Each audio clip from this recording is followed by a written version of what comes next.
सद्गुरुनाथ महाराज की जय। श्री गुरुगीता हा गुरुभक्ती योगाचा मंत्रराज आहे। कलियुगात संसार सागर तरून जाण्यासाठी हा महामंत्र श्री गुरुदेवांनी स्वाध्याय म्हणून दिला आहे।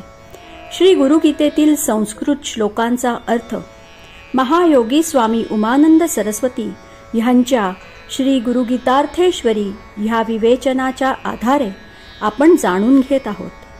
आजचा श्लोक आहे 56। गुरुच्या अनुग्रहाचा परिणाम। यस्मादनुग्रहं लब्ध्वा महदज्ञानमुत्सृजेत् तस्मै श्रीदेशिकेन्द्राय नमश्चाभीष्टसिद्धये। ज्याचा अनुग्रह प्राप्त झाल्याने महान अज्ञान नाश होतो अशा गुरुदेवांना आपल्या इष्टविषय सिद्धीसाठी नमस्कार करावा। गुरुचा ग्रह साधकाला अनुकूल करून घेता येणे हाच अनुग्रह। गुरु अनुकूल झाल्याशिवाय गुरुकृपा कशी प्राप्त होणार? मी देह ही भावना असणे, मी आत्मा हे ज्ञान नसणे हेच मोठे अज्ञान होय। हीच अविद्या, हीच माया।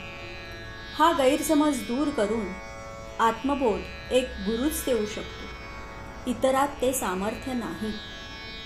खऱ्या गुरुच्या मुखातून आत्मा हा शब्द खऱ्या साधकाच्या कानावर पडेतो, साधकाचा ज्ञानचक्षु उघडला जात नाही। साधकाची इष्टसिद्धी म्हणजे ब्रह्मप्राप्ती।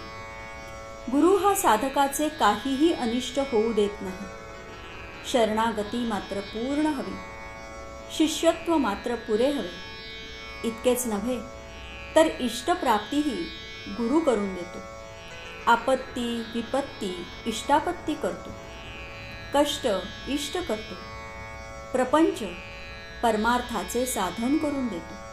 अशा समर्थ गुरुला नमन करणे, शरण जाणे हाच साधकाचा गुरु अनुग्रहा प्रीत्यर्थ पुरुषार्थ होय। सद्गुरुनाथ महाराज की जय।